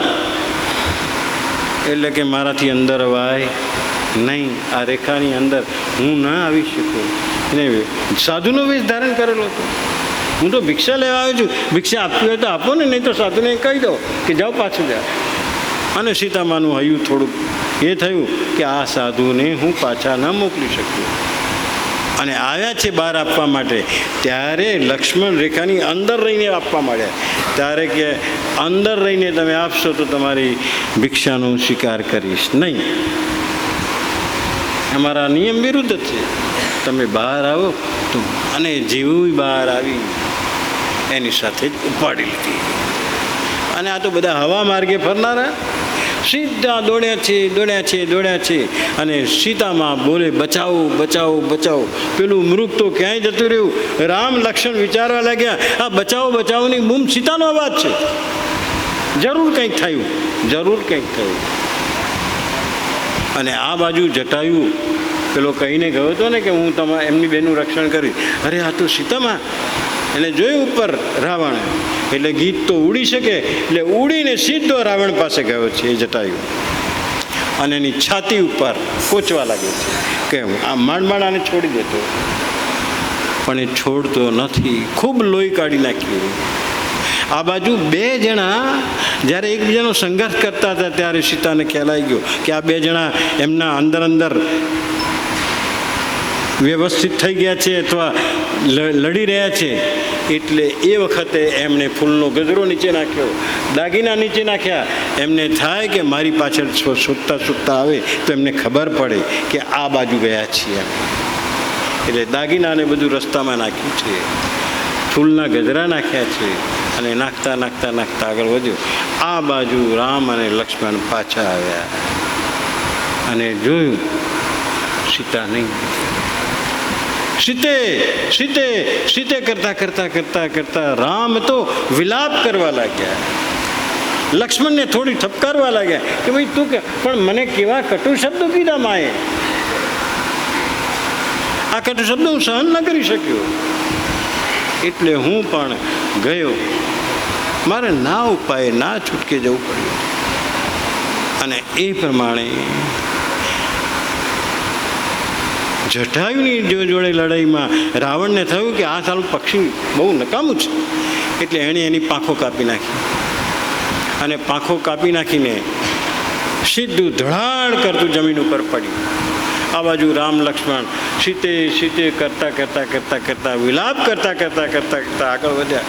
ત્યારે આગળ પેલો જટાયુ બિચારો ચિચિયારી મારતો બેઠેલો હતો. વાતચીત તો કરે એવો હતો રાક્ષસો. કહ્યું કે શું થયું? સીતા મૈયાને રાવણ ઉપાડીને ગયો છે. મેં ઘણો પ્રયત્ન કર્યો, સાચું કહું મેં બહુ મહેનત કરી, બહુ પ્રયત્ન કર્યો એમના હાથમાંથી છોડાવવા માટેનો, પણ મારો પ્રયત્ન સફળ થયો નથી અને એને ઉપાડી ગયો છે. પણ રસ્તામાં જુઓ આ બધું કંઈક દેખાય છે, કંઈક નાખીને ગયા છે. પણ સીતે સીતે સીતે નાખીને ગયેલા દાગીનાથી શું કરવાનું? આ બાજુ કિષ્કિંધા નગરીમાં ઋષ્યમુખ પર્વત ઉપર સુધી આ લોકો પહોંચ્યા છે અને ત્યાં એમને સુગ્રીવનો ભેટો થયો છે. વાલી અને સુગ્રીવ બે ભાઈઓ હતા. એમાં વાલીએ સુગ્રીવની પત્નીને પડાવી લીધી હતી અને એની પાસેથી રાજપાટ પણ પડાવી લીધું હતું અને એને તગડી મૂક્યું હતું.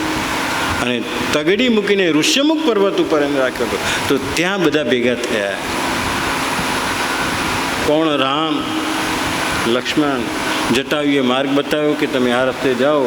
ત્યાં સુગ્રીવ હતો અને ત્યાં હનુમાનજી મહારાજ પણ હતા. બધાએ મિટિંગ કરી. શું કરીએ? આ છેલ્લું વર્ષ હતું. એમના વનવાસનું આ છેલ્લું વર્ષ હતું. છેલ્લા વર્ષે આ બધી માથાકૂટ થઈ છે. શું કરીએ, શું કરીએ, શું કરીએ, શું કરીએ? એ મિટિંગમાં નક્કી થયું કે પણ આ રાવણ ક્યાં લઈ જશે? લંકામાં ક્યાં રાખી હશે? શું હશે? હનુમાનજીએ બીડું ઝડપ્યું. તમે બધા ચિંતા ન કરો, હું તપાસ કરીને આવું છું. પણ હું તપાસ કરવા જાઉં છું, મને માં કેવી રીતે ઓળખે? માં પાસે ઓળખાણ માટે મારે કંઈક જોઈએ તો ખરું ને. ત્યારે સીતામાએ, હા, રામજી આપી છે. રામજી આપી કે સીતાએ? સીતાએ વીંટી આપી હતી. હા, એક વીંટી આપી કે આ વીંટી બતાવજે. એટલે મુદ્રા એને તારે સીતામાં મળે ત્યારે એ તરત જ ઓળખી જશે. અને આ રીતે આખું આયોજન થયું સીતામાને ખોળવા માટેનું. હનુમાનજીએ બીડું ઝડપ્યું છે, હું જઈશ. અને પેલા સુગ્રીવને બધાએ કીધું કે આ રાવણ તો લંકાનો રાજા છે ભાઈ, એને બહુ નીચ છે ને ચારે બાજુ એણે હાહાકાર મચાયેલો છે. અને એમાંય આપણા સીતામૈયાને ઉપાડી ગયા. તો એ હાહાકાર બંધ થવો જ જોઈએ અને બંધ કરવો જ જોઈએ. હનુમાને બીડું ઝડપ્યું. હનુમાન કે હું જાઉં છું. અને આ વીંટ લઈને ગયા છે. પણ સીતામાં ક્યાં? આખું લંકામાં ફર્યો પણ ક્યાંય દેખાયા નહીં. મહેલમાં જ સૂક્ષ્મ રૂપ ધરી છે ને બધી વાત. હા, જરા બોલો, થોડું હનુમાનનું વર્ણન કરો. અતિ લઘુ રૂપ ધર્યું હનુમાન, અતિ લઘુ રૂપ ધર્યું હનુમાન, પૈઠાન નગરી સુમિરે ભગવાન. શ્રી રામ જય રામ જય જય રામ, શ્રી રામ જય રામ જય જય રામ.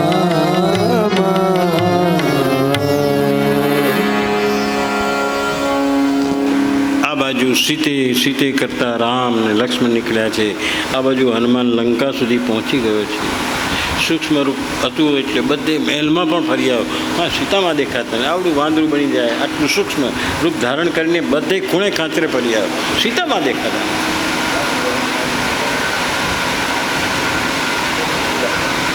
પછી તો એણે એવું શરૂ કર્યું કે હવે કંઈક કરવું પડશે. એટલે બધા જે ઉપવનો હતા ને, બગીચાઓ હતા ને, ઉજાડવા માંડ્યા.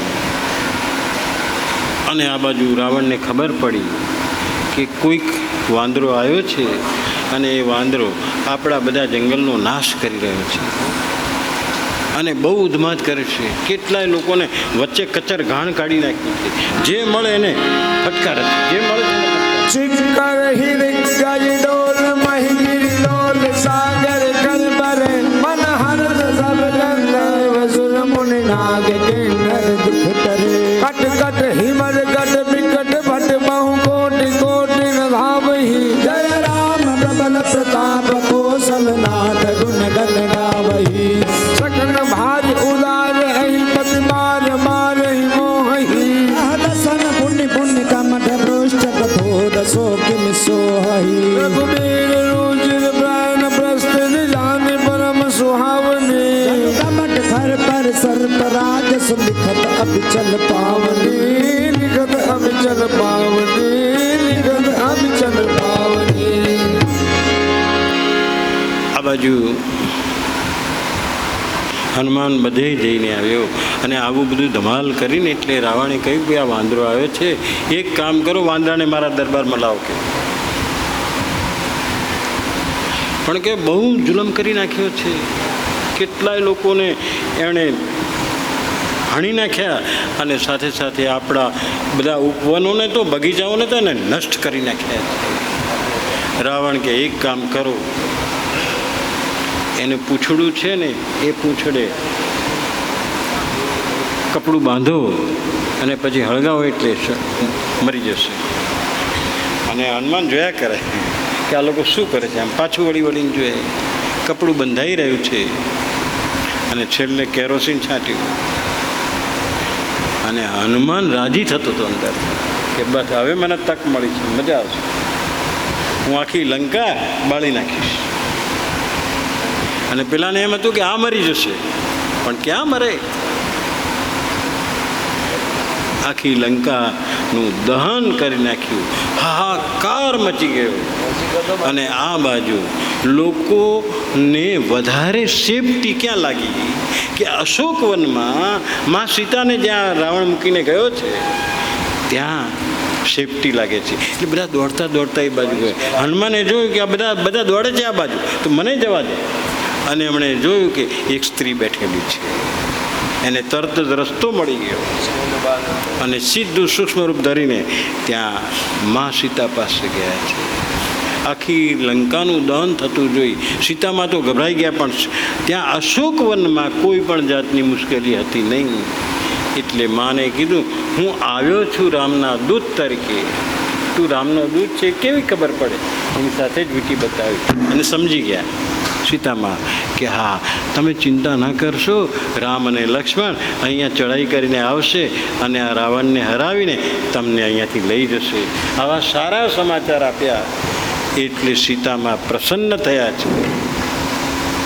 અને હનુમાનજીએ પોતાનું કામ કરીને, અને એ તો કંઈ થોડા બળવાના હતા, કૂદકો મારીને સીધા સમુદ્રમાં પડ્યા એટલે બધું ઓલવાઈ ગયું. પણ આ બાજુ એને તો રફે દફે કરી નાખ્યા. અને આ બાજુ સમાચાર આપવા માટે દોડતા આવ્યા છે. આ બાજુ એક ઘટના ઘટી છે, એ બતાવીને હું મારી વાત પૂરી કરું છું. આ સીતે કરતા રામ જ્યારે એમ વનમાં ભટકતા હતા ત્યારે શિવ અને પાર્વતી બેઠેલા. પાર્વતીએ જોયું કે આ તમે આની પૂજા કરો છો, આ રામની? તમારા ઈષ્ટદેવ રામ છે, આ રામ બ્રહ્મ છે. આ તો એક બૈરીના માટે કેવા આમ રડે છે ને દોડતા જાય છે. સીતે કરતા આ રામ બ્રહ્મ નથી લાગતા, તમે ખોટી રીતે પૂજા કરો છો એની. તો કે આજ મારા ઈષ્ટદેવ છે, આજ મારા બ્રહ્મ છે, તું આમાં શંકા લાવીશ નહીં અને બીજો કોઈ પ્રયોગ કરવા પણ જઈશ નહીં. પણ સીતાજી પાર્વતીજીથી રહેવાયું નથી એટલે એમણે રૂપ ધારણ કર્યું. કોનું? સીતાનું.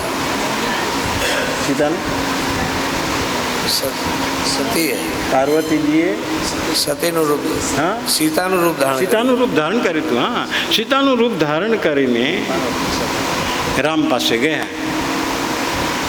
તમે જે એને બોલાવો છો સીતે કરો, તું આ રહી. અને ત્યાં રામજી ઓળખી ગયા છે. રામજીની દિવ્ય દ્રષ્ટિ હતી, પરબ્રહ્મ હતા. એટલે એમણે કહ્યું કે માતાજી આપ આવ્યા છો, શંકર ક્યાં ગયા છે? અને એકદમ દ્રષ્કો પડ્યો, આ તો મને ઓળખી ગયા. નીચું મોં જોઈ ગયા અને સીધા શંકર પાસે ગયા. શંકરે સમાધિમાં જોઈ લીધું પાર્વતીએ આવો ખોટો ઉપયોગ કર્યો છે પોતાની જાતનો. અને આ રીતે એટલે શંકરે પાર્વતીજીનો ત્યાગ કર્યો છે. બધી આખી ઘટના આ પ્રમાણે બન્યું છે. હવે બીજે દિવસે કાલે આપણે લંકા ઉપર ચડાઈ થશે અને રામનો વિજય થશે અને રામનો રાજ્યાભિષેક થશે. ત્યારે આપણી વાર્તા રામાયણ પૂરી થશે. શ્રી રાધે શ્રી રાધે, જય શ્રી કૃષ્ણ બોલો શ્રી રાધે.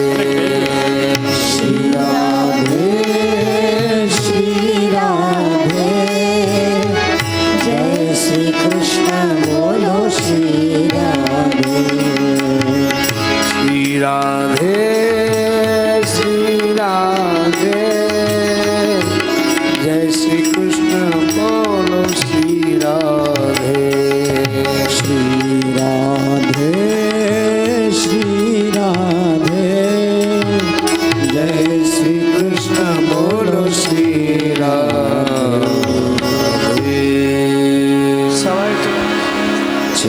श्यावर रामचंद्र भगवान की जय।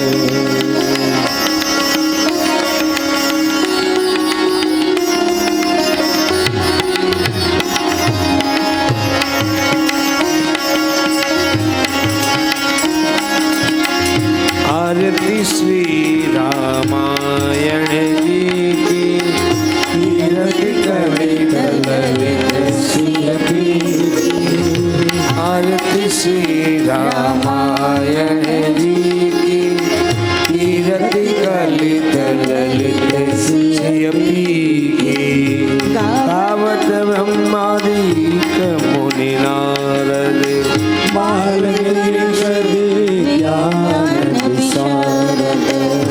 सुख सनकादि शेष अनुसार दे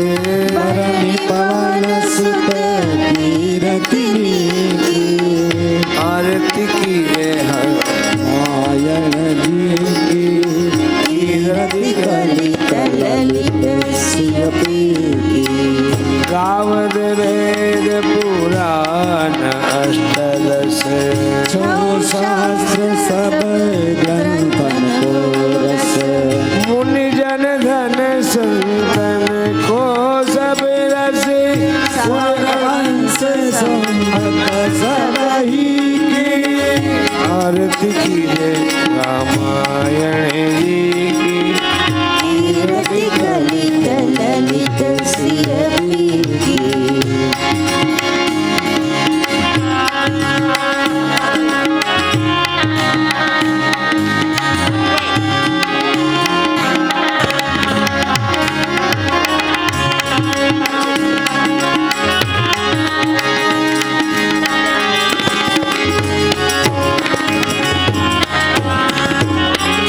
गावत संतत शंभु भवानी अनुघट संभव मुनि विज्ञानी। व्यास आदि सब बलज बखानी। काकभूषण करुण देहि की। आरती श्री रामायण जी की कीरति ललित ललित सिय की। कालीमल हरणी विषय रस की। सुभग सिंगार मोती जुवती की। दलन रोग भव मूली अमी की। सात मात सब बुद्धि तुलसी की। आरती श्री रामायण जी की आरती करत ललित सिय की। आरती श्री रामायण जी की कीरति ललित ललित सिय की। पूर गौरम करुणावतारम संसार सारम प्रियंदहारम सदा वसंतम प्रियारविंदे भवं नमामि सहितं नमामि। मंगलम भगवान मंगल पूर्णतया मंगल पुंडरीका मंगलाय तनो हरि शरण्य त्र्यंबके गौरी नारायण नमस्ते अच्युतम केशवम राम नारायणम कृष्ण दामोदरम वासुदेवम हरे श्रीधरम माधवम गोपिका वल्लभम हरे राम राम राम हरे हरे हरे कृष्ण कृष्ण हरे हरे राम राम राम हरे हरे कृष्ण हरे राम राम राम हरे हरे हरे कृष्ण कृष्ण हरे हरे राम राम हरे हरे कृष्ण हरे। वंदनो वंदनम देव वंदनम सर्ववंदनम सियावर रामचंद्र भगवान की जय। અને છેલ્લે હવે હનુમાન ચાલીસાનો પાઠ શ્રી ગુરુ ચરણ સરોજ રજ નિજ મન મુકુર સુધારી રણવર ગુબલ વિમલ સુદાયક ફલ ચારે બુદ્ધિ જ્ઞાન કે સમેલો પવન કુમાર બલ બુદ્ધિ વિદ્યા દેવ મોહી હરો કલે સલકાર જય હનુમાન જ્ઞાન ગુણ સાગર જય કપી સતી લોક ઉજાગર राम दूत तुलित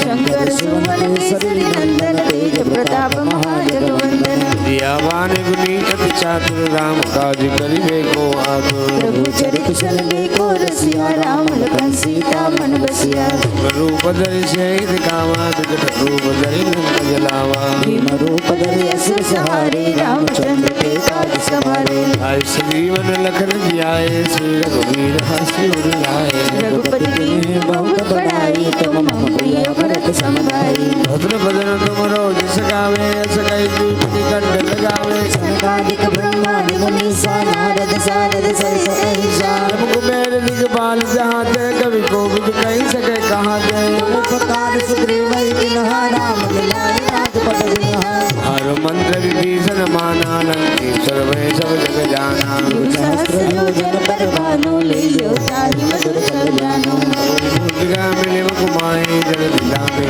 अचल नाई दुर्गम काज जगत के जेते सुगम अनुग्रह तुम देते थे राम दुआरे तुम रखवारे हो तन आज्ञा बिनु बैठावे सब सुख लहे तुम्हारी शरणा तुम रक्षक काहू को डरना आप देश समारो आपे तीनों लोग हाथ देगा बे भूत विषाद निकट नहीं आवे महावीर जब नाम सुनावे असे रोग हरे सब पीराज बदने अंतर हनुमत वीराज संकट से हनुमान छुड़ावे मन संकट पर राम तपस्वी राजा जिनके साथ सकल तुम साजा मनोरथ जो कोई लावे सोई अमित जीवन फल पावे चारों जुग बलदाप तुम्हारा है प्रसिद्ध जगत उजियारा साधु संत के तुम रखवारे सुन कंदन राम दुलारे इष्ट सिद्धि नवनिधि के दाता अनवर दीन जानकी माता राम रसायन तुम्हारे पासा सिधारो हो रघुपति के दासा रे भजन राम को पावे जन्म जन्म के दुख बिजलावे अंधकार रघुपर पुर जाई जहाँ जन्म हर भक्त कहाई और देवता चित्रण है सर्व सुख करे संकट कटे निधे सब पीरा जो सुमिरे हनुमत बल बीरा जय जय जय हनुमान गोसाई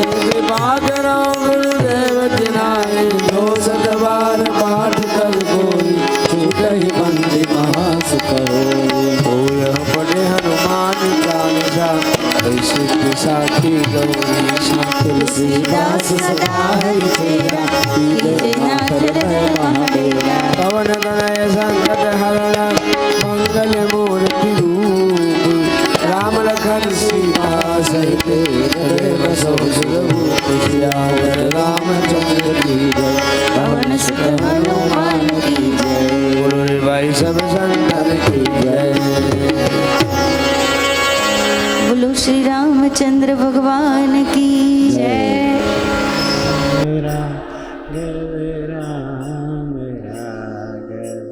राम राग पाहि मां कृष्ण केशव कृष्ण केशव कृष्ण केशव रक्ष मां